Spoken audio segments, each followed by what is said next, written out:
Olá, Taubaté, você se conecta aqui com a nossa programação através do nosso mix de conteúdos. Hoje é quinta-feira, o último dia do mês de outubro, 31 de outubro de 2024. E você confere comigo a partir de agora os destaques da edição de hoje.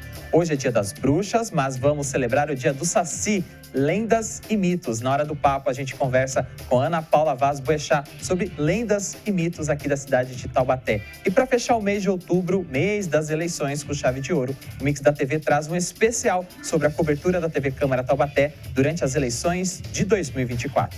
Fique junto e misturado com a gente. O Mix da TV tá no ar.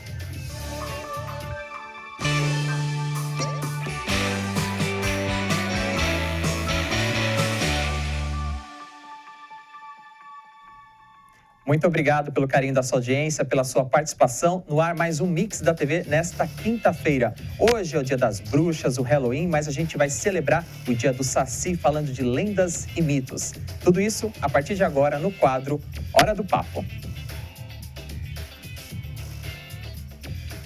Aqui no Brasil, a gente comemora também na data de hoje o dia do Saci. Então a gente vai falar sobre lendas urbanas, que são histórias de caráter fabuloso ou sensacionalista, muitas vezes com elementos de mistérios ou também de temas horripilantes, amplamente divulgadas de forma oral, por e-mails, correntes ou até mesmo pelas redes sociais, que é o que a gente chama de folclore moderno. São frequentemente narradas como sendo fatos acontecidos a um amigo ou de um conhecimento público. Hoje, 31 de outubro, dia do Saci, também dia das bruxas. Para a gente falar mais sobre este assunto, a gente conversa agora nos estúdios aqui do Mix da TV com a Ana Paula Vaz Boechat. Mais uma vez recebendo aqui, Ana. Muito obrigado pela presença, seja bem-vinda novamente. Eu que agradeço, a poder estar aqui e falar um pouco sobre esse assunto super importante, né? Falar sobre esse dia 31 como sendo um dia do Saci também, né? Mas promovendo essa reflexão que eu acho essencial, né? Dia 31 de outubro foi decretado o dia do Saci, primeiro em São Paulo, olha que curioso, nós estamos na vanguarda, né? Em 2003, mas a partir de 2013 passou a ser nacional, né? Por que se coloca esse tipo, né, o dia do Saci? Para a gente fazer uma retomada sobre a questão da nossa cultura nacional, da nossa cultura popular, da importância da valorização da cultura, dos nossos elementos folclóricos, nossos elementos de mitos e lendas da nossa região, do lugar onde a gente vive. A gente vai entendendo aí, né, que essa questão cultural de contato, né, a cultura ela se modifica ou pela própria cultura mesmo, os acontecimentos históricos, porque ela é movimento. Você não pode colocá-la dentro de uma redoma, né, porque é aquilo que o povo faz. Tá vivo, né? Tá acontecendo. Vivíssima. Então, ela tem a ver com aquilo que acontece na sociedade. Então, o contato com com outros povos, ao longo do tempo, foi modificando. A gente pode dizer, por exemplo, que a nossa festa junina hoje, que é totalmente nossa, também foi um contato com uma cultura portuguesa, né? Mas, segundo Bose, né, que ele vai falar isso num livro sobre literatura e sobre cultura, fala que cultura vem da palavra kult, né, que é do grego, que é terra, aquilo que é próprio do lugar. Ele também diz que nós temos um jeitinho brasileiro de também promover esse resgate da outra cultura, né? E, de uma certa forma, a gente toma, por exemplo, a pizza e faz a pizza totalmente brasileira, né? Então, quando a gente tem noção daquilo que é nosso, esse encontro entre o Halloween, né, pode ser algo totalmente brasileiro. Ana, na cultura estadunidense, a figura principal de hoje são as bruxas, né? Hoje a gente está celebrando o dia do Saci.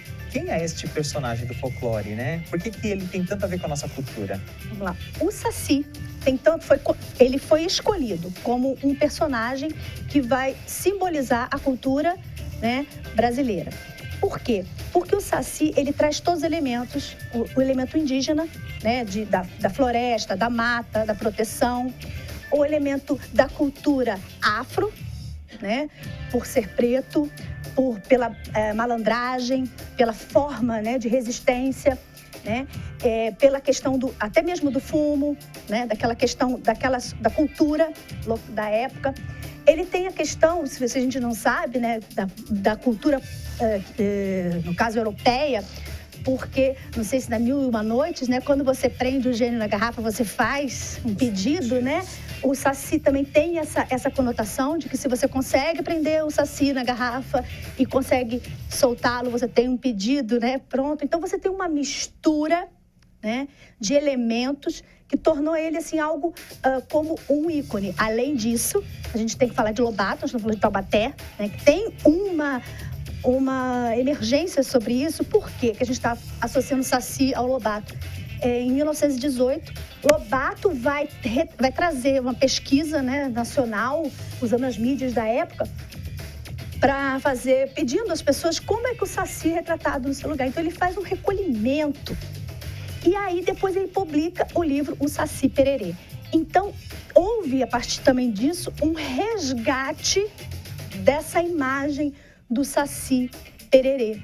E principalmente depois o Ziraldo, que esse ano, né, faleceu, também um grande nome de ilustrador, também traz aí uma revistinha, A Turma do Saci Pererê, que traz essa ideia de retomada na nossa cultura. Então, ele é o ícone, a imagem, esse menino moleque, que corre com o vento, que nasce dos bambuzais, é uma representação nossa.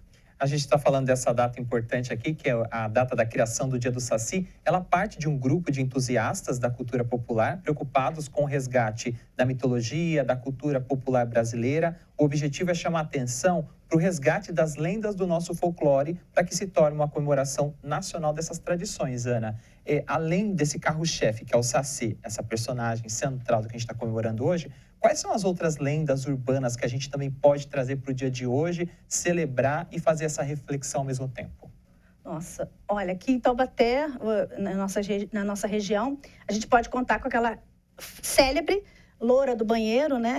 Que tem aqui na região sudeste, também é muito presente aqui. Aqui na região aqui no caso, traz também a história da noiva cadáver. Não sei se vocês sabem, né, que aqui tem uma noiva, uma história de uma noiva na igreja da Santa, onde até fez os filmes do Mazzaropi, e ela, no dia do casamento, ela morre, né? Dizem que morre porque ela cai da escada, e aí ela vem para assombrar as pessoas perto dessa igreja, principalmente os homens solteiros, né? E você tem lendas que trazem ideias, né? Por exemplo, o corpo seco. É muito característico, embora a gente até fale assim, olha, é uma urbana, não é uma lenda urbana exatamente, mas ela pega próximo daqui, Registro, que é muito, muito próximo daqui da gente, que é a pessoa que fez muito mal à vida das pessoas, maltratou a mãe. Ela tem várias formas de ser contada e ela é tão ruim que ela não serve nem para o céu, nem para o inferno, e fica no nosso... É um zumbi, é o nosso zumbi nacional, é o corpo seco. Então, você tem essas diversas lendas, além de outros elementos de figura, como a cuca, que fazem parte aí do imaginário. A gente pode brincar aí nesse Halloween, vestido de cuca, vestido de corpo seco. É como abrasileirar, né, essa comemoração de hoje, né? A gente tem os elementos clássicos que a gente conhece da cultura norte-americana, a abóbora, a teia de aranha, os ponches, o doce ou travessura, mas dá para abrasileirar, trazer isso para a nossa realidade e comemorar também, fazendo essa justa homenagem? Sim, eu acho que também cabe muito também a questão da educação, né? No caso, um processo entre as escolas, trabalhar bem, marcar também além do Halloween como aquilo que é da disciplina de inglês, por exemplo, né? De um curso de inglês ou de algum que você fala assim, olha, isso aqui pertence à cultura estadunidense. Mas, nesse mesmo dia, nós temos isso aqui que revela aquilo que nós vivemos, né? Aquilo que é do nosso povo, as nossas origens. E, assim, provocar essa reflexão já é válida. Fora que a gente pode... Isso acontece naturalmente, esse abrasileiramento. Eu acho que, automaticamente, quando você tem contato com uma cultura externa, né? A nossa forma... Né? Se a gente tem uma valorização interna cultural, isso vai acontecendo naturalmente. Ana, como que o nosso calendário de evento pode se programar, se planejar para que a gente tenha comemorações folclóricas ao longo de todos os 365 dias e a gente relembre essa data em outros momentos importantes?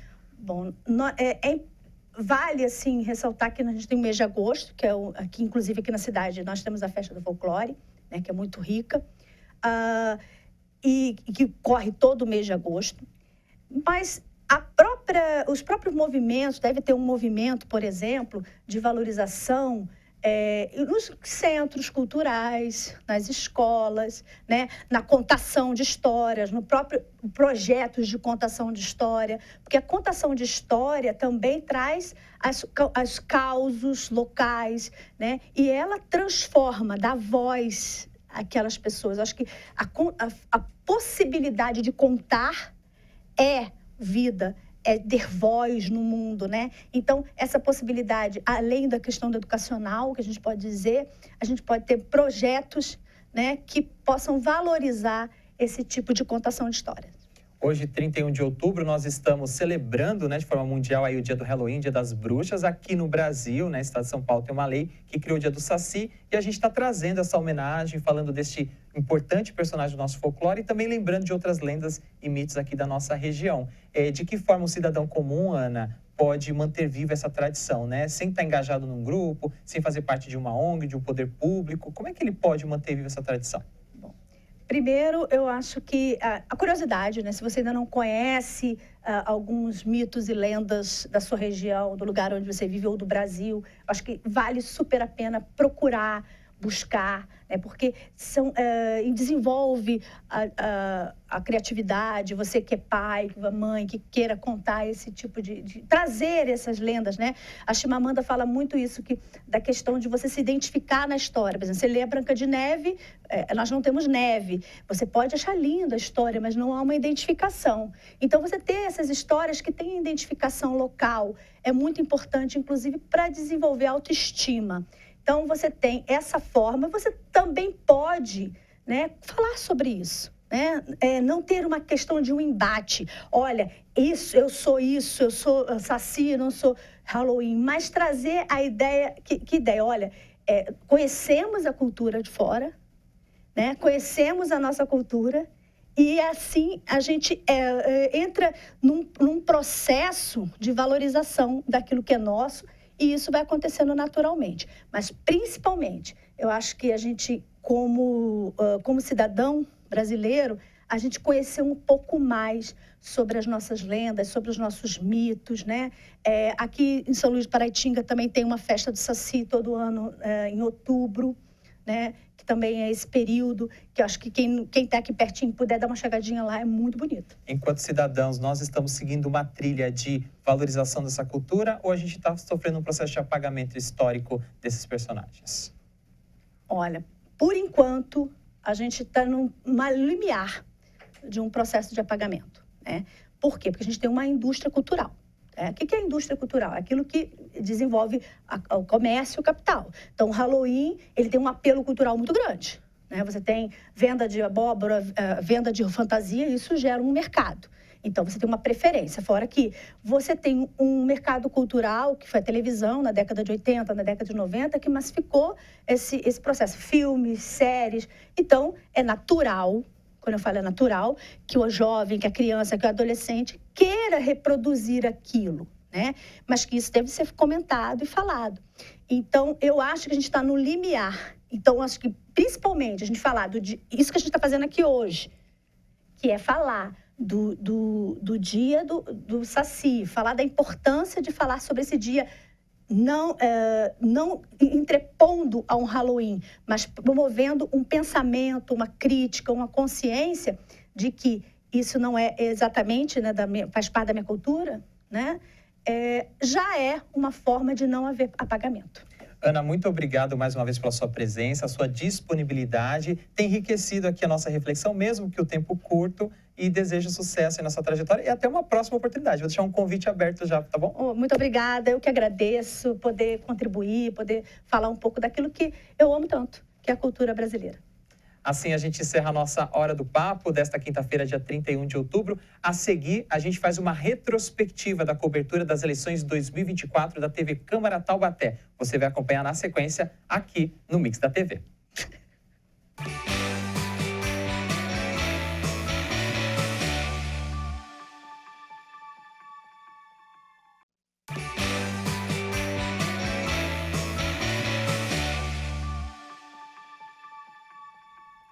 A partir de agora, você acompanha uma retrospectiva especial sobre a cobertura das eleições 2024 aqui na TV Câmara Taubaté. A primeira reunião para a definição da sabatina, debate e entrevistas aconteceu no dia 19 de agosto, na galeria do plenário Jorreguizá, com a presença dos representantes das 6 chapas que disputavam a vaga no Executivo.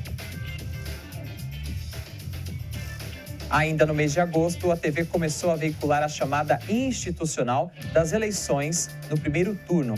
O Boletim Câmara produziu uma série de matérias especiais sobre as eleições. As informações estiveram no ar desde agosto até outubro agora, com matérias sobre o papel dos mesários, fake news nas eleições, dúvidas dos eleitores e informações importantes sobre as eleições.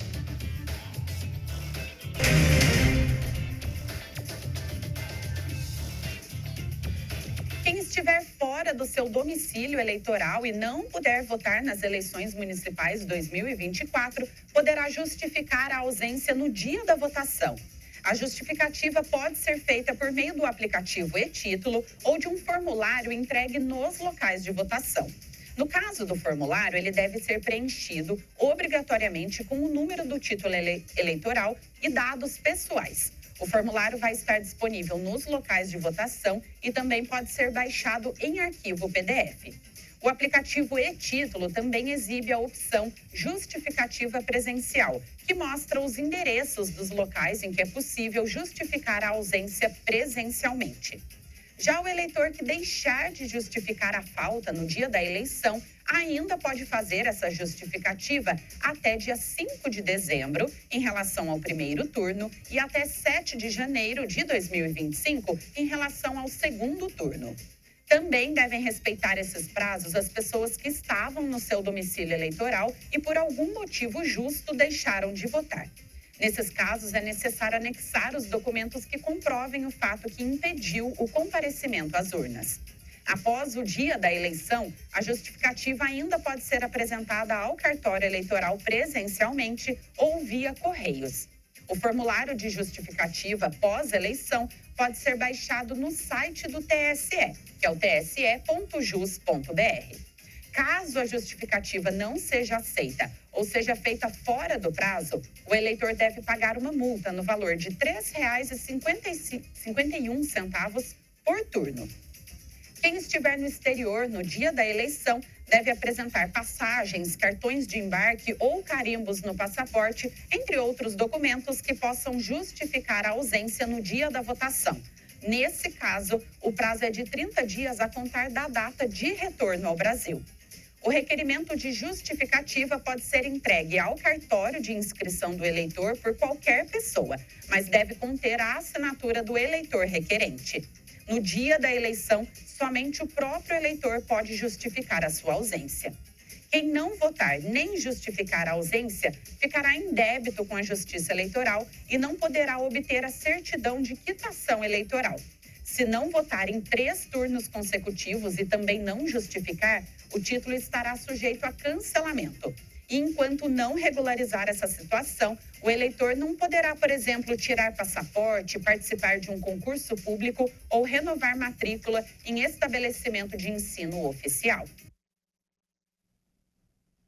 Entre os dias 9 e 16 de setembro, o Boletim Câmara entrevistou 6 candidatos postulantes a assumir a vaga de prefeito no Palácio do Bom Conselho. Para os profissionais da educação, o senhor fala em atualizar o Estatuto do Magistério. Quais mudanças seriam necessárias? Bom, o que nós pensamos, vou falar de uma forma geral sobre os professores. A primeira coisa, a primeira inovação que nós trazemos dentro do campo da educação é estabelecer o concurso para diretores e supervisores, e com isso nós vamos abandonar o clientelismo em que uma profissional com apenas 2 anos de trabalho se transforma numa diretora. Essa é a principal ideia que nós vamos trazer dentro do profissional. O segundo ponto é que, numa parceria com a Universidade de Taubaté, nós vamos propiciar a esses profissionais uma formação, uma especialização, o mestrado, o doutorado ou uma pós-graduação para que o profissional permaneça satisfeito no seu trabalho. a senhora propõe que a Guarda Municipal realize campanhas de conscientização sobre o uso de ferramentas de prevenção primária, que seria ali orientar o cidadão a agir de forma preventiva. Eu gostaria de saber quais são essas ações preventivas e qual é a efetividade de cada uma delas.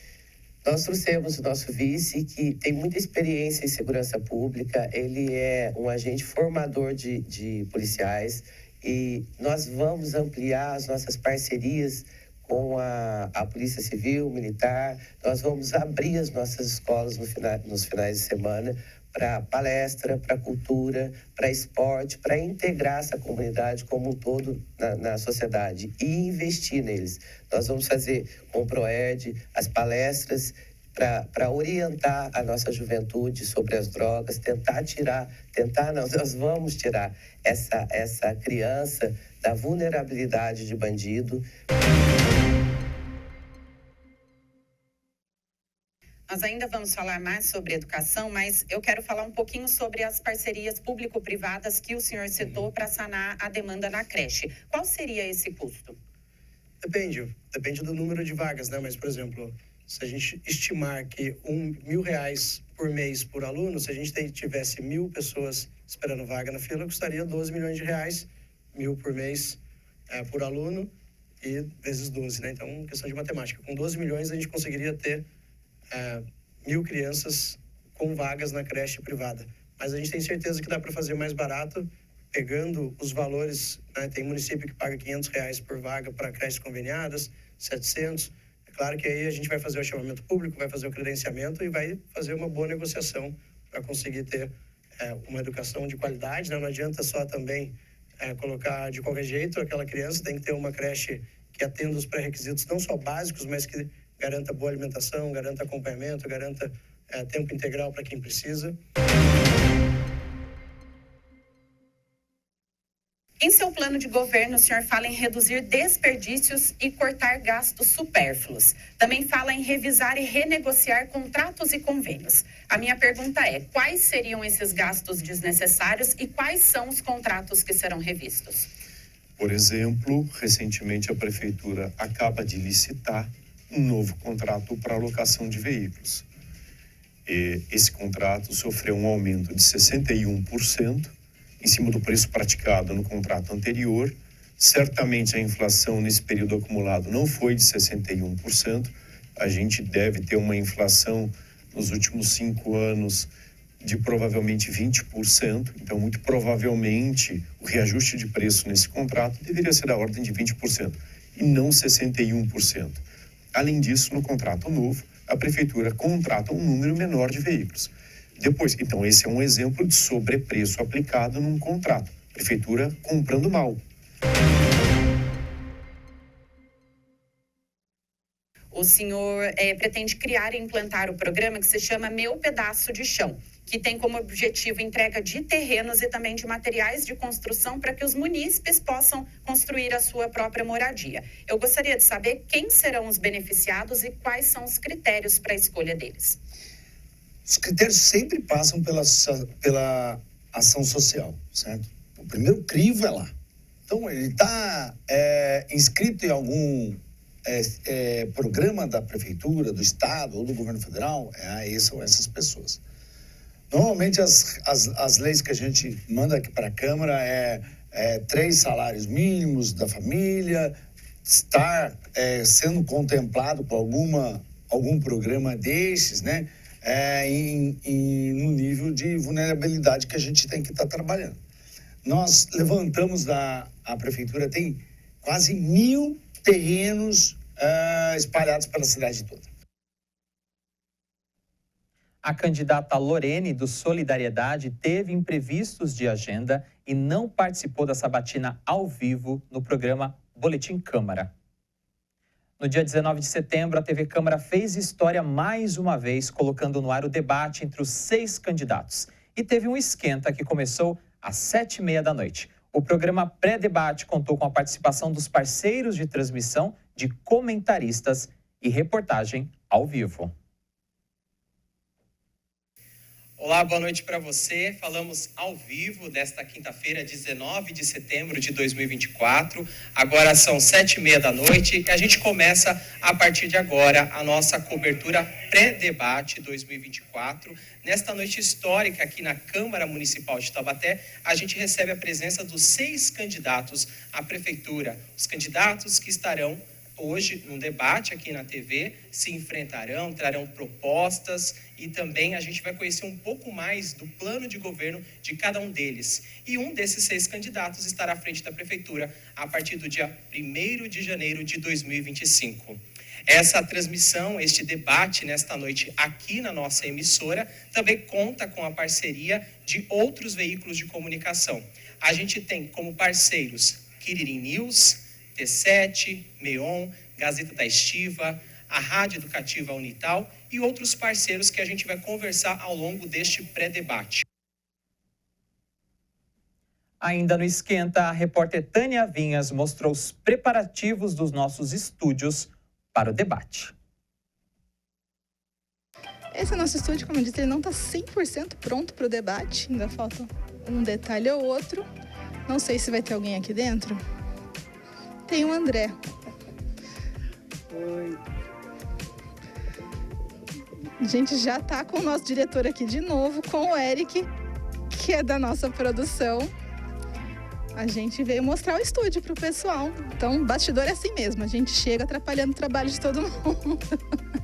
Mas dá para ver que temos 7 púlpitos, porque são 6 candidatos. E o do meio, o maiorzinho, Ana Laura Costa, nossa mediadora, vai estar aí apresentando todo o nosso debate.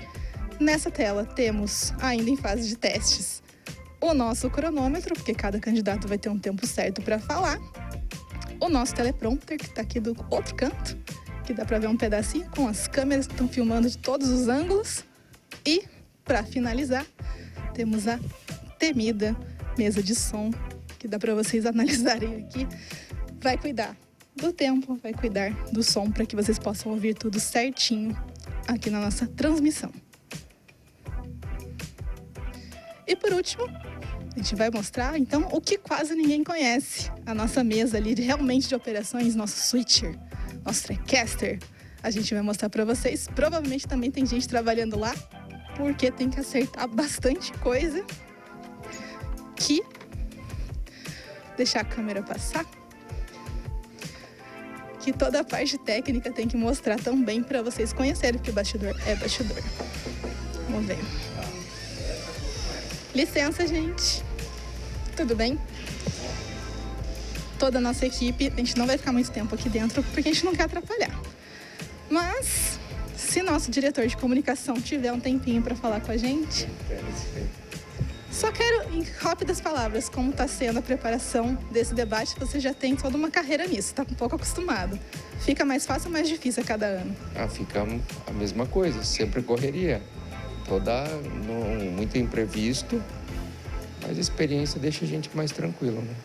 Mas vamos lá, vai ficar legal. Eu falei que ainda não está 100%, a gente está parando as arestas aí, mas até o fim do dia está tudo pronto, eu garanto. Dá para mostrar aqui um pouquinho? Se o André puder mostrar pra gente onde faz os cortes, bastante botão, mas dá pra ver exatamente que tem muito trabalho pela frente, mas eu não quero ficar atrapalhando o serviço de todo mundo aqui. A gente dá um tchau pro João. E é isso. Esse foi o nosso bastidor do debate. No próximo bloco, você confere como foi o nosso primeiro debate e a sua repercussão.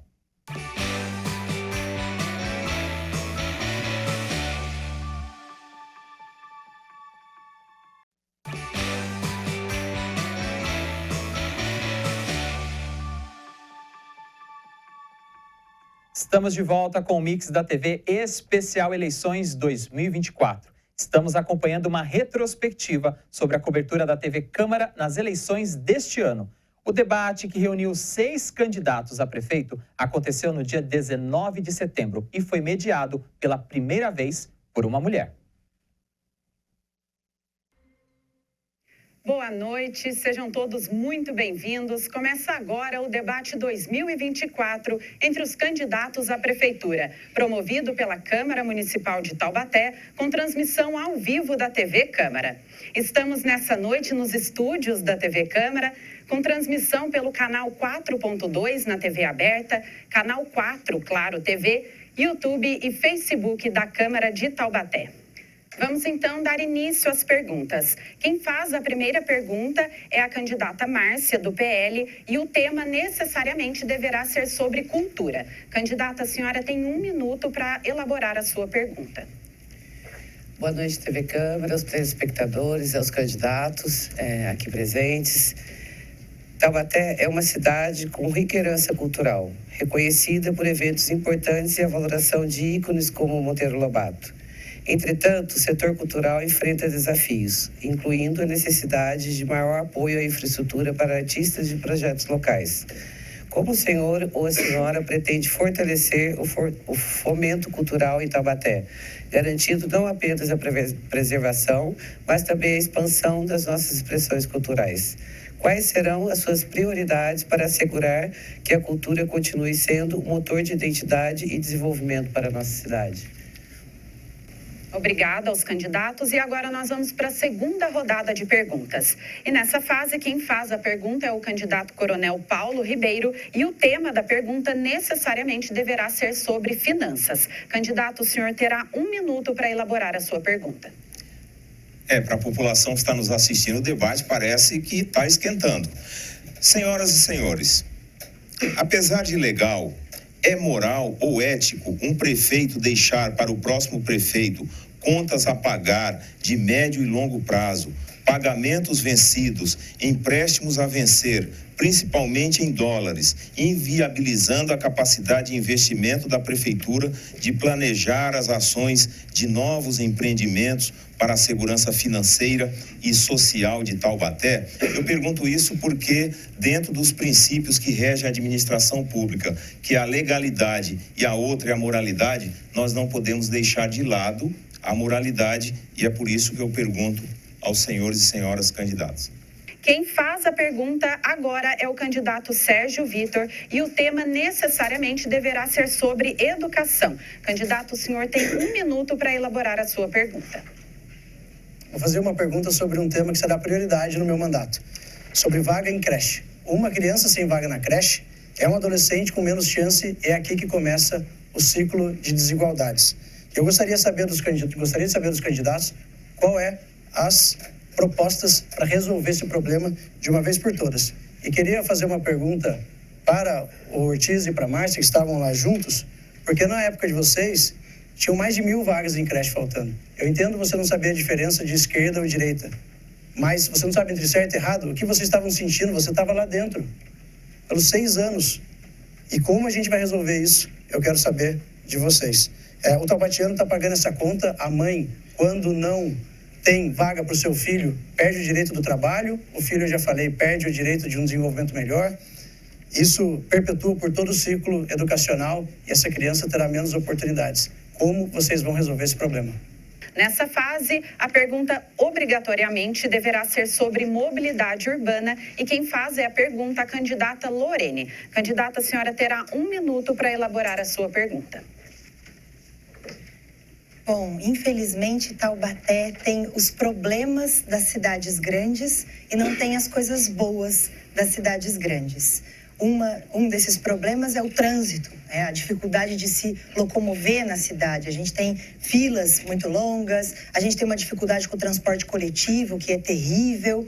A gente também tem enchentes e tem agora muitos moradores de rua, mas não tem o desenvolvimento, o salto, o avanço que a gente olha para cidades vizinhas e vê que aconteceu com prefeitos que tiveram 8 anos para governar. Colegas, candidatos e candidata, considerando que foi feito um empréstimo que endividou o povo de Taubaté em 60 milhões de dólares, ou quase 200 milhões de reais, e que ele não trouxe todo o resultado, que foi uma promessa mentirosa e descumprida, prevista em material assim, mas que não aconteceu, o que vocês pretendem fazer para o futuro do trânsito de Taubaté? Nessa rodada, o tema necessariamente deverá ser sobre saúde. E quem faz a pergunta é o candidato José Saldi. Candidato, o senhor terá 1 minuto para formular a sua pergunta. Bom, eu gostaria de saber de todos. Nós tivemos uma municipalização do Agamute.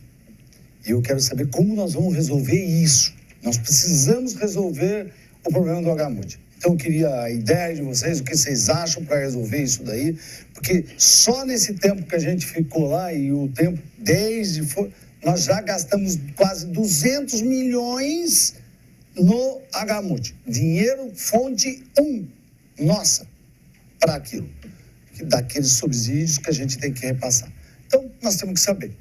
Aumentou o número de leitos? Não. Como então nós vamos fazer? Né? Se não aumentou, como a gente vai fazer? E quem faz a pergunta nessa última rodada é o candidato Ortiz Júnior e, obrigatoriamente, deve ter como tema segurança. Candidato, o senhor terá 1 minuto para elaborar a sua pergunta. Obrigado, Ana. É preciso atuar de maneira articulada com as forças de segurança pública junto ao governo do estado para melhorar a segurança pública. As parcerias são fundamentais para isso. Essa guerra a gente só vai vencer se a gente de fato tiver a parceria do governo do estado. Eu conto com o apoio do governador Tarcísio para ampliar a segurança em Taubaté. A volta da atividade delegado, o reforço do BAEP, pelo menos mais uma delegacia de defesa da mulher. Eu queria perguntar aos candidatos que tipo de parceria cada um aqui vai firmar para a gente melhorar o combate ao crime na cidade. E nós estamos encerrando o nosso debate dessa noite, promovido pela Câmara de Taubaté e transmitido pela TV Câmara, pelo canal 4.2 na TV aberta, canal 4, Claro TV, YouTube e Facebook da Câmara de Taubaté. E durante os intervalos do debate, a TV Câmara Taubaté continuou ao vivo, mostrando os bastidores e informando a população. A Tânia Vinhas, a nossa repórter, ela encerrou ali a participação dela lá no plenário de Urreguizar, mas eu vou abrir um pouco de espaço aqui para conversar mais um pouquinho com ela, para saber quais são as impressões. Tânia, se aproxima aqui da nossa live. E aí, tudo bem? Tudo certo. Como é que foi toda essa movimentação? Foi tranquilo, assim, tirando os momentos que realmente tinha bastante gritaria no plenário, que às vezes nem eu conseguia ouvir o que o candidato estava falando. Mas tirando esses momentos e a briguinha ali, não foi uma discussão que o GCM contou pra gente. Fora isso, estava tudo tranquilo, todo mundo se respeitando. Então foi realmente uma coisa pontual ali. Os outros gritavam, faziam graça do outro candidato, mas nada fora do normal. Agora, dentro dos nossos estúdios, Tânia, a gente percebeu um clima até amistoso, né? Com poucos embates diretos, os candidatos se respeitando muito, trazendo propostas. Você sentiu também isso nos outros debates, comparados com esse?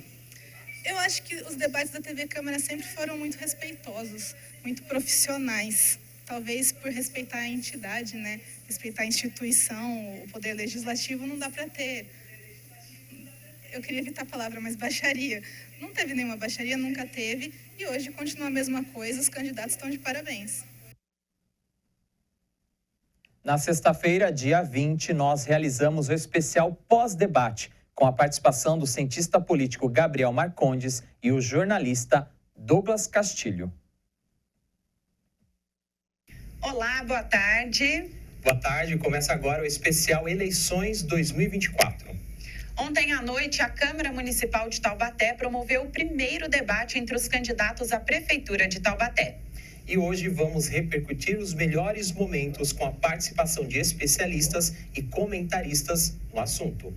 Além de matérias especiais dedicadas ao tema Eleições 2024. O especial Eleições pós-debate 2024 começa agora e ao vivo. Quando a gente fala de LDO e LOA aqui na Câmara, esse debate, os vereadores ficam questionando, né?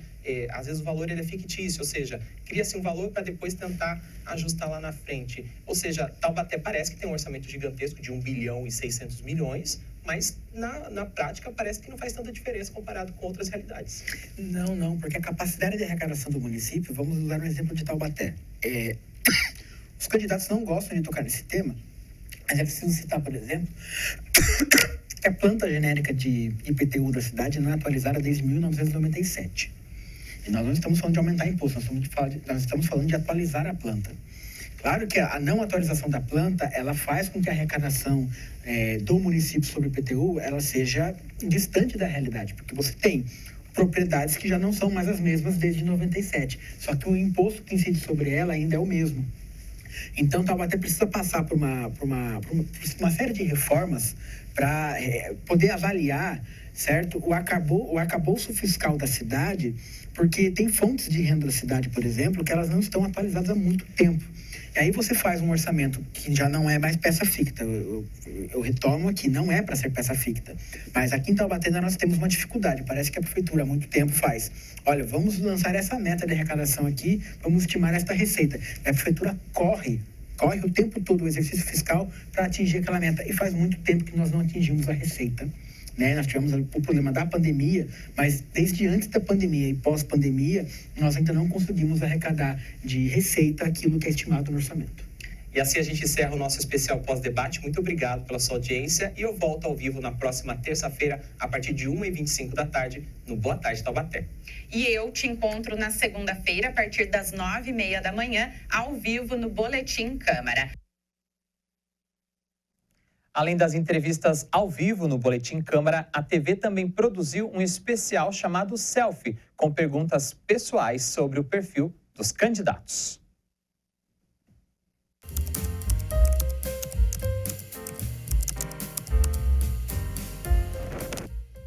Cuidar das pessoas de Taubaté. O meu objetivo é, como diz a música, como eu sou feliz, eu quero ter feliz quem andar comigo. Então não existe felicidade individual. É eu transformar a sociedade pela minha luta, pelo meu trabalho, para que todos tenham uma vida em plenitude. Olha, depois que você tem filhos, tudo muda, né? O seu maior legado passa a incluir os meus 2 pequenos. Eu quero viver num Brasil admirado, num Brasil seguro. Isso passa por resolver as questões da nossa cidade. E como pai de 2 crianças também, quero ser o melhor exemplo possível para eles. Eles crescerem, serem cidadãos do bem e que vão também deixar sua marca na sociedade.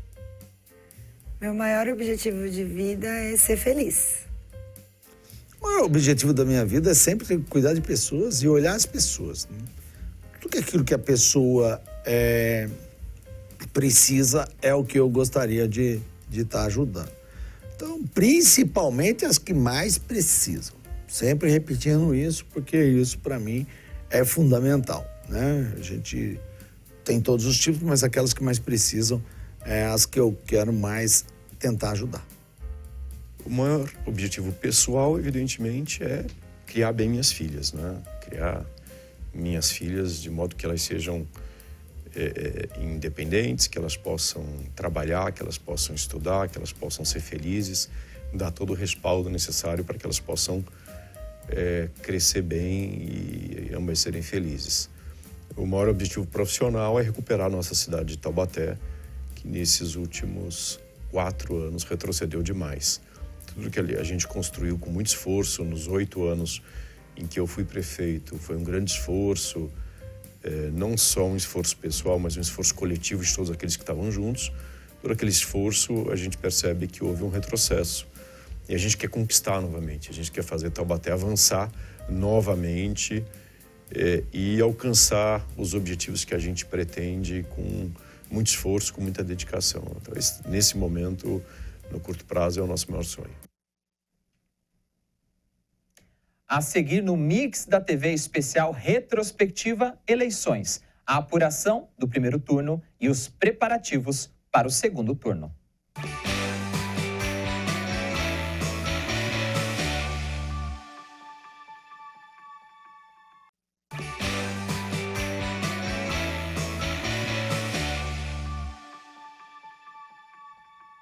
Estamos de volta com o Mix da TV especial Retrospectiva Eleições 2024. No dia 6 de outubro, a TV Câmara esteve presente na apuração do primeiro turno. Teve participação do professor Moacir, entrevista com a juíza eleitoral Sueli Zeraich, cobertura direto do cartório eleitoral e o momento da divulgação dos vereadores eleitos e os 2 candidatos que seguiram para o segundo turno. Olá, muito boa tarde, sejam todos bem-vindos. Estamos entrando no ar ao vivo para trazer para todos vocês as informações sobre a apuração das eleições 2024. Você vai acompanhar voto a voto tudo o que acontece, as urnas praticamente já todas fechadas, e você vai ter em primeira mão aqui na TV Câmara Taubaté o início da apuração feita pela nossa equipe com as amostragens. E nós vamos atualizando para você o voto a voto das 5 regiões em que Taubaté teve votação nesse dia 6 de outubro. Junto comigo aqui na bancada também tem a Ana Laura Costa, que vai trazer mais informações. O que nós vamos trazer para o nosso telespectador nessa apuração, nessa tarde, Ana Laura?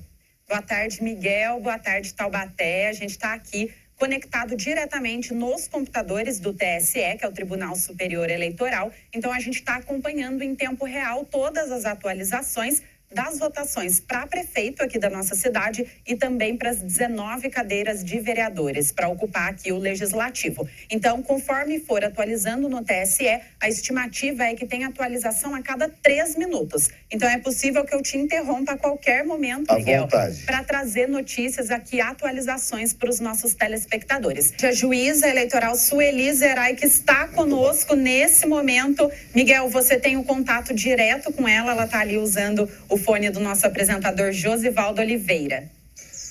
Doutora Sueli, muito obrigado por nos atender. Está na escuta, doutora?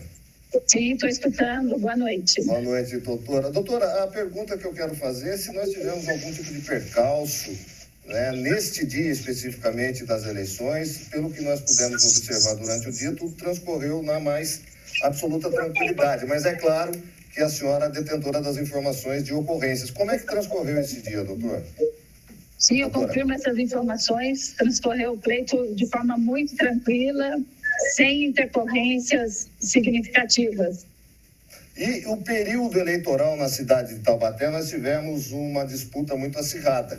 Como é que pode ser feito um apanhado, um resumo do período eleitoral na cidade de Taubaté? Também teve essa tranquilidade ou não? Tivemos muitas denúncias. Sim.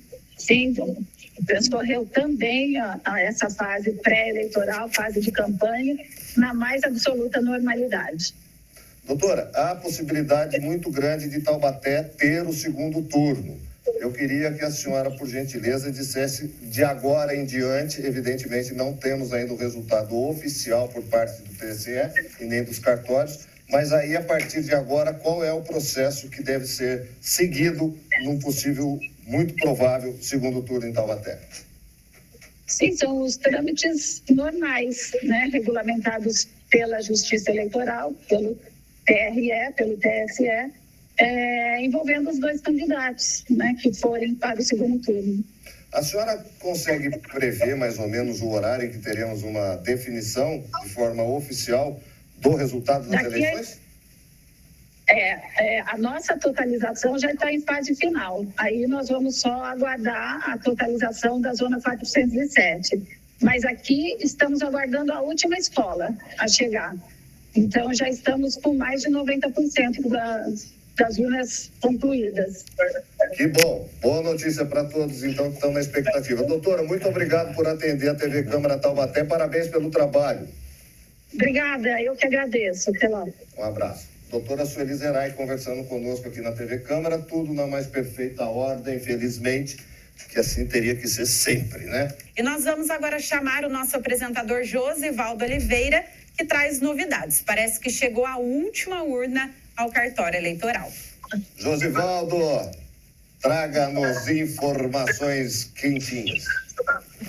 Voltamos a falar ao vivo aqui da frente do cartório da 141ª Zona Eleitoral aqui de Taubaté. No momento que a gente estava conversando com a juíza, a excelentíssima juíza eleitoral, a Sueli Zeray, que vocês conversaram aí do estúdio, foi um momento que teve uma salva de palmas aqui gigantesca, uma comoção aqui de todos os apoiadores, de todos os servidores e funcionários que trabalham para a Justiça Eleitoral, porque aproximadamente uns 10 minutinhos aqui chegou a última urna que precisa ser apurada neste cartório eleitoral, totalizando 258 urnas que chegaram desde as 5 horas da tarde dos vários cantos aqui desta zona eleitoral, que é de número 141. Na zona eleitoral 141, aqui nós estamos aqui, são 90.396 eleitores aptos a votarem no pleito deste primeiro turno, agora em 2024, o que representa 37,22% do colégio eleitoral de Taubaté. Já a outra zona eleitoral, a 47ª, tem 152.490 eleitores aptos a votarem, totalizando 62,78% do colégio eleitoral de Taubaté. E antes de eu terminar essa entrada aqui ao vivo, eu queria destacar o número de votos válidos que a cada eleição vem diminuindo gradativamente. A gente teve no primeiro turno de 2012 pouco mais de 160 mil votos, no segundo turno caiu para 157 mil. Em 2016, esse número caiu para 147 mil. No segundo turno não houve, né? Porque o candidato venceu em primeiro turno. E em 2020, a última eleição com pandemia, o número de votos válidos caiu de 143 mil para 142 mil no segundo turno. Ou seja, apesar do número de eleitores aptos a votar em Taubaté ter aumentado nos últimos anos, a abstenção também aumentou bastante. E aí, só para a gente fazer uma conta rápida, se a gente seguir essa projeção aí, seriam mais ou menos 150 mil votos válidos. E se a gente dividir isso por vereador, daria mais ou menos aí por 7.895 por cadeira. É apenas uma estimativa dos números que a gente apura e traz aqui das últimas eleições, faz aqui na cidade de Taubaté. Eu vou continuar ao vivo com a nossa equipe aqui, a postos, né, para a gente trazer novas informações. Se tiver alguma novidade, a gente volta a chamar e eu volto aos estúdios da TV Câmara Taubaté. Obrigado, Josivaldo. Fica à vontade assim que tiver informação. E esse é o número mágico, professor. 7 mil e pouco, como o Josivaldo fez o cálculo, do quociente. Olá, Júlio, boa noite. Boa noite. Total de sessões 730, 100% totalizada. A Câmara... Está me escutando? Opa, perfeitamente, cheio de comunidade. Continua União Brasil com 2 vagas. Richardson da Padaria e Bonerge, 2 vereadores reeleitos.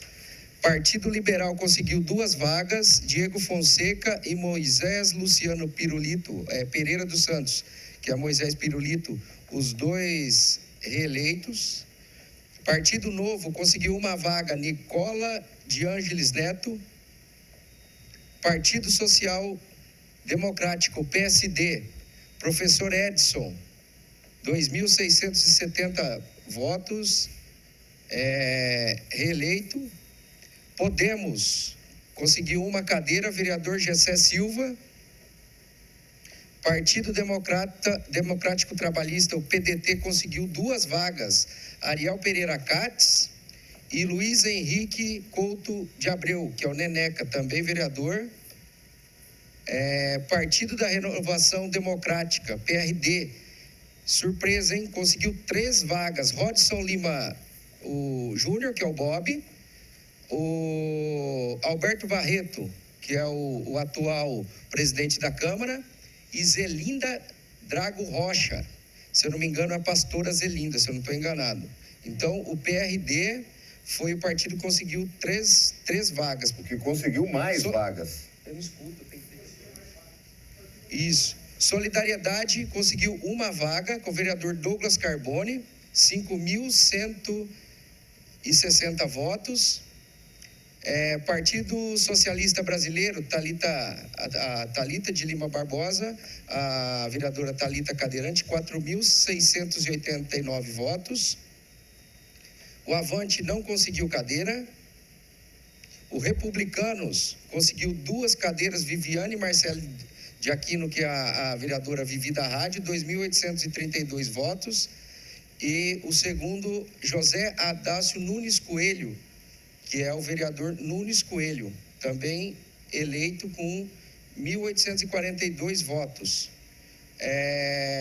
O MDB, por incrível que pareça, não conseguiu nenhuma vaga. Inacreditável. E tudo indica que foi totalmente totalizado. Isso aqui já é totalização. Ele não está aparecendo aqui ainda, por enquanto, eleito, mas não tem mais votos a serem apurados. Inclusive aqui, a votação de legenda já foi calculada. Do total, 4,63 são votos de legenda. Então, o MDB não conseguiu vaga.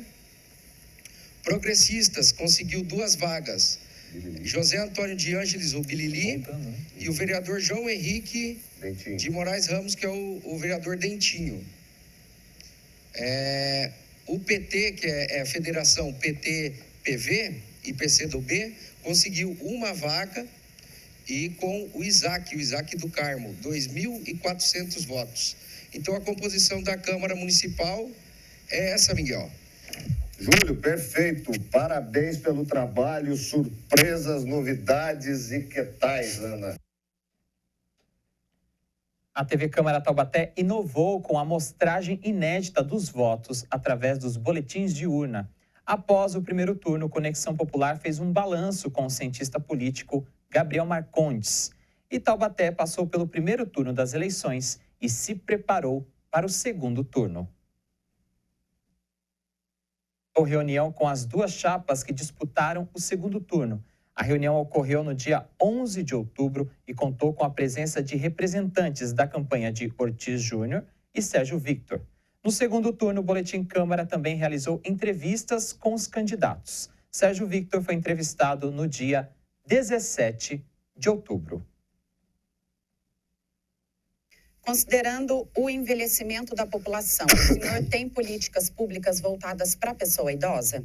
Sim, tem dois caminhos, né? O primeiro são para o envelhecimento saudável, né? Então, a gente tem o programa Bairros Vivos para levar cultura, esporte, entretenimento, lazer para os bairros, para aproximar as famílias, para garantir mais atividades. A gente tem os 2 centros de convivência de idosos, que tem uma demanda muito grande, reprimida, para ampliação de serviços e vagas. Então, tem que ampliar o número de atendimentos. Dá para fazer isso aumentando o número de centros de convivência, mas também em parcerias com associações e entidades para que a gente ofereça o serviço para mais idosos.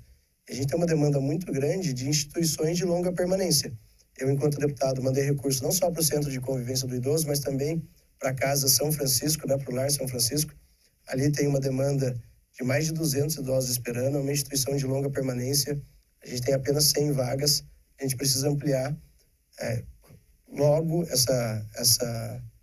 gente precisa resolver essa demanda logo, porque no final do dia não é só a qualidade de vida, mas é no momento que mais importa ali, né, para as nossas famílias, a gente tem que dar um acolhimento adequado para os nossos idosos. Então, esses 2 caminhos, né, tanto para convivência, atividades, esporte, cultura, entretenimento, lazer, mas convivência, né, e também para as instituições de longa permanência, que a gente precisa aumentar o número de vagas rapidamente.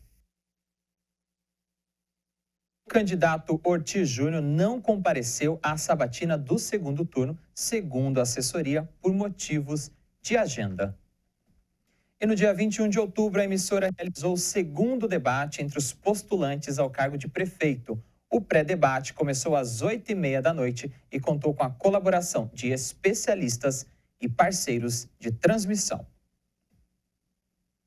Olá, boa noite para você. Hoje é segunda-feira, 21 de outubro de 2024 e a gente começa a partir de agora o nosso pré-debate, a nossa esquenta para o debate do segundo turno de logo mais, a partir das 9 horas da noite, onde se enfrentam os 2 candidatos que buscam uma vaga no Executivo em 2025, pleiteando a vaga de prefeito. Ortiz Júnior, do Republicanos, enfrenta Sérgio Victor, do Novo. Daqui a pouco, a partir das 9 horas da noite, ao vivo aqui na programação da TV Câmara Taubaté, com a mediação da apresentadora Ana Laura Costa. Lembrando que esta transmissão que a gente está fazendo aqui agora, ela também está em parceria com alguns veículos de comunicação aqui do Vale do Paraíba. Os destaques são para a Rádio Metropolitana, também o T7 News, o Portal Meon, Quiririm News, Gazeta da Estiva e os outros parceiros que a gente vai comentando ao longo deste pré-debate, desta programação de esquenta aqui na programação da TV Câmara Taubaté, para a chegada de mais um debate, desta vez em segundo turno. Vou ver se eu consigo contato ao vivo com a repórter Tânia Vinhas, que está aqui na tribuna da TV Câmara Taubaté, aqui no plenário de Reguizá. Tânia, boa noite, consegue me ouvir? Seja bem-vinda à nossa transmissão. Boa noite, Josivaldo, tudo bem? Estou te ouvindo perfeitamente. Boa noite a todos que nos assistem. E agora eu trago para conversar com a gente o professor Silvio Costa, também um cientista político, que vai trazer a opinião dele sobre tudo que está acontecendo na cidade e o que ele espera do debate, né, professor? Bem-vindo, obrigada por estar aqui. prazer poder aqui estar esse momento aqui tão acalorado, né, de tantas expectativas. E eu acho que é uma expectativa especial aí dos eleitores, no sentido de aproveitar esse momento para poder conhecer melhor os candidatos, as suas propostas, de verificar se essas propostas são factíveis ou não, se é apenas um jogo eleitoral. Então é um momento muito importante aqui para nossa cidade, para a vida política de Taubaté. Agradecendo a todos os nossos parceiros de transmissão, a Gazeta da Estiva, Portal Meon, Quiriri News, o T7, também a Rádio Metropolitana. Agradecendo aos nossos repórteres Lucas Levin, a repórter Tânia Vinhas, que entrou com a gente também nesse pré-debate. Agradecendo você que acompanha a gente pelo canal aberto 4.2, pela rede social YouTube, Facebook, pelo canal aberto e também pelo canal fechado pela Claro TV número 4. Muito obrigado por mais um encontro aqui com a gente e, na sequência, você acompanha o debate do segundo turno aqui na TV Câmara Taubaté. Frente a frente, os candidatos Ortiz Júnior, do Republicanos, Sérgio Victor, do Novo, para mais um combate, mais um enfrentamento de ideias e propostas e que você possa, junto com a TV Câmara Taubaté, fazer a sua decisão e mudar o futuro e a democracia do nosso município. Muito obrigado pela sua audiência e, na sequência, tem o debate no segundo turno. No próximo bloco, você confere como foi o nosso segundo debate e a apuração do segundo turno, que definiu Sérgio Victor como prefeito eleito de Taubaté.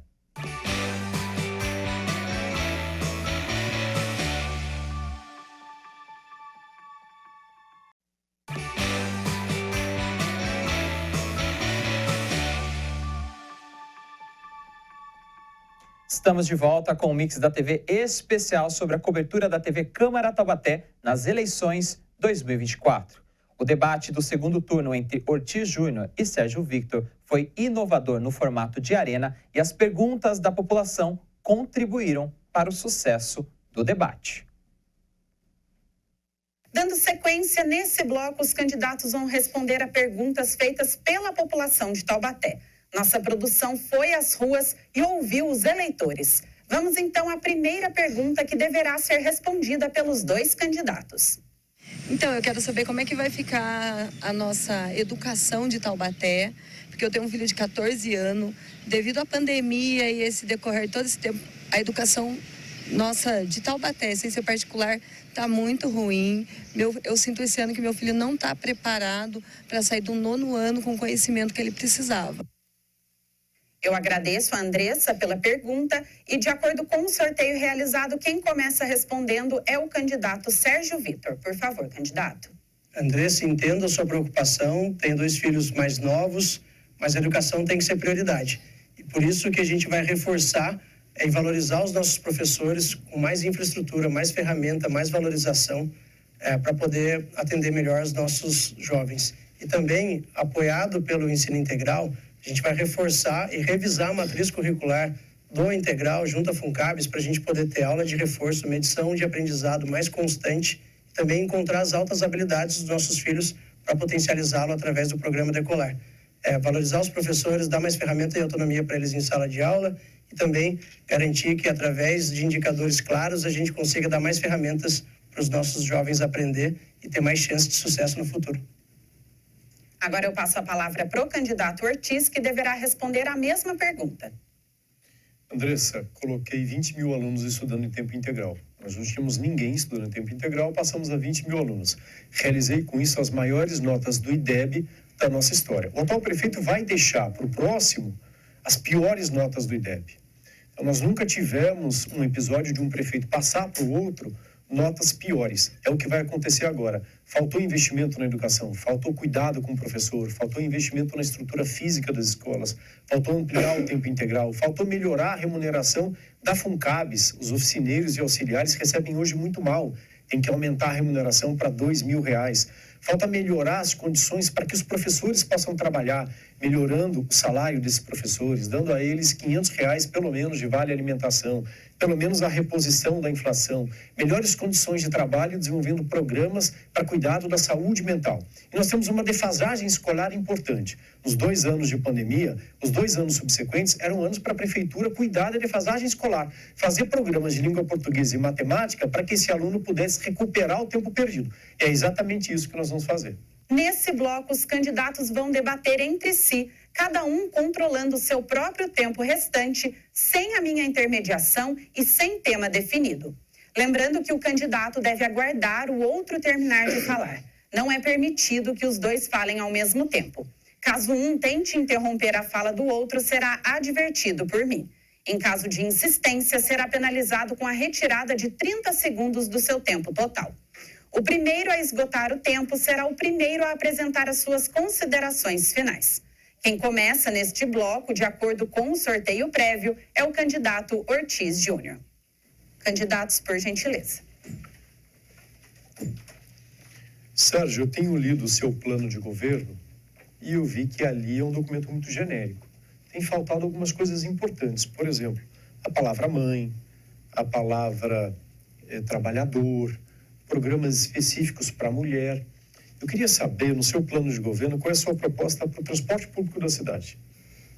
Vamos lá. Primeira coisa, a gente vai fazer uma auditoria, fiscalizar e garantir que a ABC preste um bom serviço de transporte público. Ela tem que fazer um grande estudo de origem e destino para a gente otimizar melhor as rotas. A gente ouve bastante reclamação na área rural e de alguns bairros, já que o SAUD trocou a forma de pagamento de subsídio para a empresa, ela mudou agora para quilômetro rodado, então isso tem gerado muitas reclamações de que os ônibus fazem uma viagem muito mais longa. Então é fiscalizar a ABC, que está aqui há muito tempo e não presta um bom serviço para a população, fazer um grande estudo de origem e destino e otimizar as rotas e garantir que a gente tenha as rotas adequadas de acordo com de onde as pessoas estão saindo e para onde elas estão indo para dar mais qualidade de vida. Olha só, 5%, aliás, 70% de toda a população de Taubaté reside a até 5 quilômetros do centro. Então a gente tem que estimular outros modais de transporte, fazer ciclovias, colocar as estações de bike, de patinete, estimular para que o taubatiano possa utilizar os ônibus melhorando essa frota. Então colocar Wi-Fi nos ônibus, ar-condicionado, carregador de celular e reduzir a tarifa do ônibus de R$ 4,70 para R$ 3, porque hoje o subsídio é pago de acordo com o quilômetro rodado, não com o número de passageiros equivalentes pagantes do sistema. Então é possível reduzir, e eu vou reduzir a tarifa do ônibus até março do ano que vem, de R$ 4,70 para R$ 3. No dia 22 de outubro, pela manhã, foi ao ar o especial Eleições Pós-Debate Segundo Turno, com a participação, mais uma vez, do cientista político Gabriel Marcontes. Olá, bom dia. Bom dia, começa agora o especial Eleições 2024, segundo turno. Ontem à noite, a TV Câmara Taubaté promoveu o debate do segundo turno das eleições municipais 2024 entre os candidatos à prefeitura. E hoje vamos repercutir esse debate com a participação de especialista para comentar o assunto. E você pode participar aqui conosco enviando o seu comentário e também a sua dúvida pelo nosso WhatsApp, que é o 3625-9525. O especial Eleições 2024 pós-debate segundo turno começa agora e ao vivo. Gabriel, a população acompanha essa questão de cargos comissionados, entende a diferença ali de servidores estatutários de carreira que ocupam funções de confiança, essa diferença entre cargo de comissionado e função de confiança? Uma parcela do eleitorado, sim, né? Toda pessoa que tem um familiar que é servidor público compreende minimamente como funciona. Se a gente pegar aí o número de servidores que a prefeitura, que a Câmara, que os munícipes têm, também de órgãos estaduais e federais aqui no município, você pode multiplicar isso por 3 ou 4 e você tem um número bom de eleitores e cidadãos que sabem mais ou menos como é que funciona isso. Mas, no geral, sempre que a gente toca em aumento de salário para ente público, para cargo público, sempre que a gente toca no assunto de cargo comissionado, criação de cargo, isso sempre gera uma certa repulsa em grande parte do eleitorado que vê isso como, né, como aumento de gasto, né? E nós temos, a sociedade brasileira em si tem uma percepção muito negativa do serviço público como algo que ganha muito bem e entrega muito pouco em serviço, né? E isso vai do judiciário ao legislativo ao executivo, embora tenha diferenças gritantes entre os 3 poderes. Mas o eleitor mais comum, mais simples, tende a enxergar tudo como uma coisa só, como uma casta de privilegiados que ganham muito bem e entregam muito pouco. Esse tipo de visão dificulta muito o diálogo sério, correto, coerente dos candidatos com o eleitor, mas também o próprio entendimento da população de como funciona o serviço público. Quero agradecer a presença do Gabriel Marcondes de Moura, que é bacharel e mestre em Ciência Política pela Universidade Federal do Paraná, especialista em comunicação eleitoral e marketing político e atua como assessor de políticas públicas na Câmara de São José dos Campos. Gabriel, muito obrigado por enriquecer o nosso debate, trazer sua análise, seus comentários.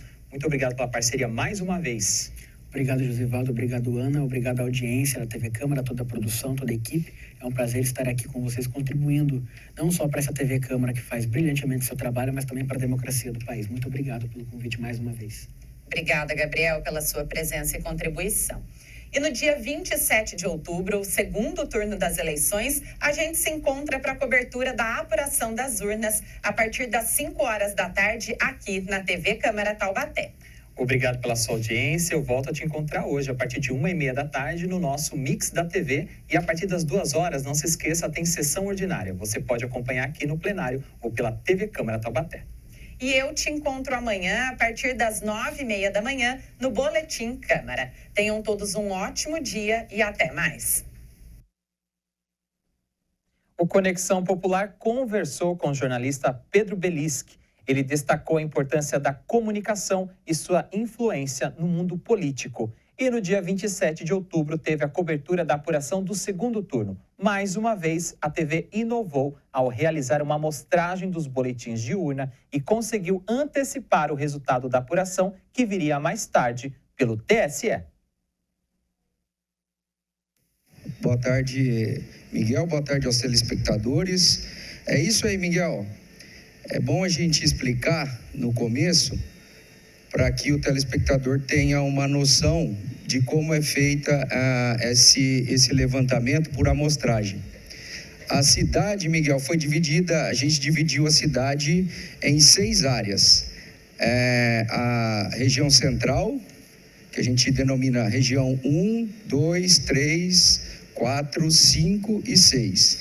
A partir disso daí a gente pegou alguns colégios eleitorais, como aqui no centro, por exemplo, o Urbano na Independência, o Senai na Independência, o Ezequiel, a Comunicação e Administração da Unital e o IDESA. E a partir disso aqui, a gente cria uma amostragem para fazer uma perspectiva do resultado final da eleição. Então, nesse momento, a gente tem várias pessoas espalhadas por toda a cidade, que eles vão começar agora, assim que fecha a sessão eleitoral, é emitido um documento que chama boletim de urna. E a partir desse boletim de urna, eles alimentam um sistema que em real time cai aqui pra gente, que daqui a pouco vocês vão ver um GC aí, que vai mostrar, assim que os nossos colaboradores, o pessoal da produção, atualizar lá na escola, já sai em real time aqui, Miguel. E eu tenho algumas características aqui dessas regiões. A região central, eu vou tentar mostrar aqui, ó. Essa região aqui, ela é a segunda maior região em número de eleitores. 22% dos eleitores estão nessa região aqui, ó. Perfeito. Depois, essa região que pega desde do Estoril até aqui o Marlene Miranda, toda a Baronesa, o Marlene Miranda, a gente denomina de região, região 2, ela tem 8,4% dos votos dos eleitores estão nessa região. Essa região que pega aqui, ó, do Alto do Cristo até o Parque Três Marias, ela tem 10% dos eleitores estão nessa região aqui. Essa região que pega do Estadão até a Gurilândia, os Sedes e a Vila São José, ela tem 16% dos eleitores. Então a gente vai pegando por amostragem por área. Essa região, que é a região que pega aqui da Estiva até a Vila São José, toda essa parte aqui, ó, é a região que tem o maior número de eleitores em Taubaté. 27% dos eleitores estão nessa região aqui, ó. E a região que pega do Bonfim ao Quiririm, ela tem ela tem 15% dos eleitores estão aqui, ó, concentrados nessa região. Então, a partir dessa amostragem, a gente faz uma perspectiva e daqui a pouco... Olha lá, já começou, Miguel, ó. Se colocar no ar aí, eu peço para o Neto colocar no ar, a gente já tem 1.484 votos de amostragem. Vamos que vamos. E, olha lá, já está atualizando. Só para lembrar aqui, Júlio, se você me permite, isso é voto real. Real. Isso está sendo colocado na frente das sessões e a nossa equipe da produção está remetendo isso aqui para o nosso controle aqui dentro da TV Câmara. Então, isso que você está vendo são votos já confirmados, reais. Claro que não é pelo TRE ainda, não é pela Justiça Eleitoral. O professor Moacir também participou da apuração do segundo turno no dia 27 de outubro. E às 6h23 da tarde, ao vivo, a TV anunciou o resultado oficial publicado pelo TSE, sacramentando a vitória do candidato do Partido Novo. Aqui você consegue ver os dados atualizados do Tribunal Superior Eleitoral, tá? Essa aqui embaixo que você vê é a amostragem, a apuração por amostragem, da qual você se referiu. E aqui em cima você tem acesso aos dados oficiais do TSE. E comigo aqui também nessa tela, você pode acompanhar, estamos aí com 83,97% dos votos. Agora o site do TSE atualizando, chegamos a 90,27% das urnas apuradas, eleição matematicamente definida, Sérgio Vitor eleito. No momento estamos com 61,79% dos votos e Ortiz Júnior com 38,21% dos votos. Realmente muito próximo da apuração por amostragem que nós fizemos logo nos primeiros minutos depois das 5 horas da tarde. Ficou muito leal ali aos dados que nós trouxemos para você, telespectador. Então, dados oficiais do Tribunal Superior Eleitoral. Neste momento, são 18 horas e 23 minutos. Sérgio Vitor é o novo prefeito aqui de Taubaté. E assim a TV Câmara Taubaté cumpriu mais uma vez a sua missão de informar e de levar ao povo taubateano as informações mais importantes e relevantes da cobertura de mais uma eleição municipal. E em 1º de janeiro você acompanha aqui na TV Câmara a posse do chefe do Executivo e também da nova legislatura. Mais uma vez, o trabalho em equipe dos profissionais da TV foi fundamental nesta grande cobertura. Parabéns a todos. O Mix da TV fica por aqui. A gente volta a se encontrar na próxima segunda-feira, a partir das 2 horas da tarde. Fique junto e misturado com a nossa programação.